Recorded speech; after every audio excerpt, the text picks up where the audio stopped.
Imagina só a cena.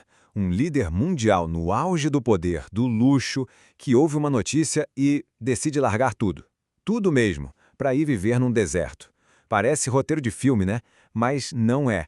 Essa é a história real e bem antiga de Yitro. Uma jornada de transformação que começa com uma única pergunta bem intrigante.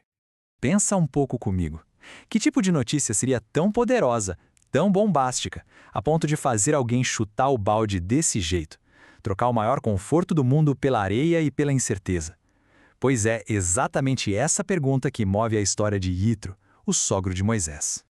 Então, vamos mergulhar nessa história. Nosso ponto de partida é Yitro, o ministro de Midian. E olha, não era um cara qualquer. Pensa numa figura de imensa influência e poder. Ele está lá tranquilo no seu palácio, cercado de tudo que o mundo pode oferecer, quando uma notícia de longe chega. Uma notícia sobre o genro dele, Moisés. E o contraste, gente, é gritante. De um lado, a fonte original diz que ele vivia na maior magnificência do mundo. Tipo, o topo do luxo. Do outro, o destino que ele escolhe, um lugar desolado. A pergunta fica martelando, né? O que poderia motivar uma troca tão radical assim? E a resposta não era um boato qualquer, não. Os comentários sobre o texto dizem que duas notícias específicas chegaram até ele e basicamente viraram o mundo dele de cabeça para baixo. A primeira, a inacreditável divisão do Mar Vermelho. E a segunda, a vitória surpreendente contra a poderosa nação de Amaleque. Isso não eram eventos comuns, eram coisas que desafiavam a lógica do poder que ele conhecia tão bem. Mas o que torna essa figura tão fascinante é a sua complexidade. Para a gente entender de verdade o tamanho da transformação dele, a gente precisa primeiro entender quem ele era. E a tradição nos dá uma pista muito curiosa. Ele não era conhecido por um nome só. Não, ele tinha 7 nomes. E isso diz muita coisa. Cada nome, segundo os comentaristas, representava uma fase diferente da vida dele, uma faceta da sua personalidade ou da sua jornada espiritual. Só isso já mostra que a gente está lidando com um indivíduo de uma profundidade imensa. E aqui estão eles: Reuel, Yeter, Yetro, Shovav, Sheber, Keni e Putiel, cada um com sua própria história. O nome Shovav, por exemplo, significa amado, um título que ele ganhou por ter passado a amar os ensinamentos da Torá. Mas de todos esses nomes, tem um que se destaca, e é a chave para a gente entender a transformação dele.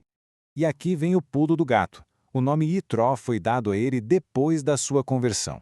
Uma letra hebraica foi adicionada ao seu nome original, Yeter, simbolizando o acréscimo, a adição espiritual que ele abraçou. O próprio nome dele se tornou um testemunho vivo da sua mudança. Ok, vamos avançar para o encontro no deserto. Quando Yitro finalmente chega ao acampamento, o que a gente vê não é um simples reencontro de família. É um momento de profundo respeito mútuo entre dois grandes líderes. E aqui a gente vê uma inversão de papéis fascinante. Antes, Moisés era um fugitivo buscando refúgio e o status dele dependia do sogro influente. Agora, a dinâmica mudou completamente. Moisés é o líder de uma nação e Yitro é quem recebe a honra de ser o sogro do rei. Essa mudança de status cria uma dúvida no texto. Afinal, quem se curvou para quem? A linguagem é meio vaga, mas o comentário resolve o enigma, apontando que foi Moisés, o homem, quem se prostrou. É um momento poderoso, que mostra que mesmo no auge de seu poder, Moisés nunca perdeu a humildade nem o respeito pelo sogro. Depois das saudações, Moisés leva Yitro para sua tenda. E é aqui que o coração da história se revela, na reação emocional super complexa de Yitro ao ouvir o relato completo de tudo o que tinha acontecido.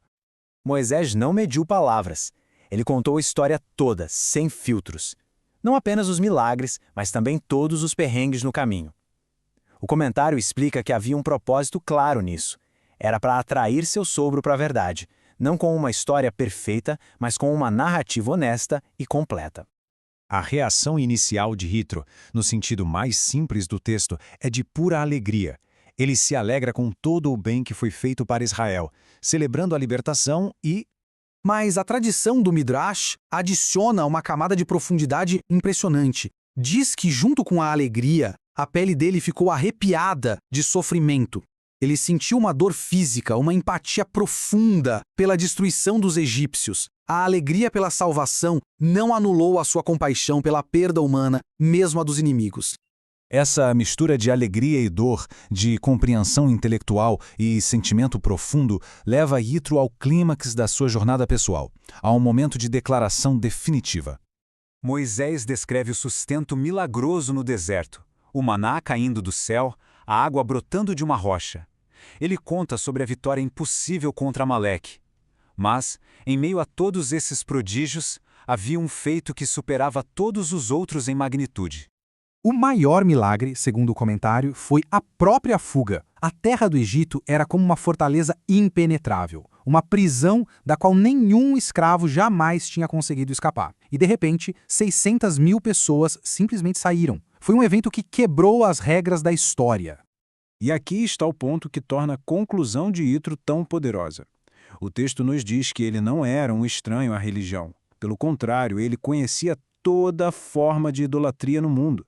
Pensa nele como o maior especialista em teologia comparada da sua época. Ele não apenas estudou todas as divindades, ele as serviu, ele as testou. E então, com base em todo o seu vasto conhecimento e diante da evidência irrefutável da história que acabou de ouvir, ele faz sua declaração final. Agora eu sei que Deus é maior que todas as outras deidades. Isso não era fé cega, era a conclusão informada do maior especialista do mundo no assunto. A jornada de Yitro começou com uma notícia ouvida de longe e terminou com uma verdade sentida na própria pele. Isso nos deixa com uma pergunta para refletir. Que história, que notícia teria o poder de mudar tudo aquilo que alguém acredita saber sobre o mundo?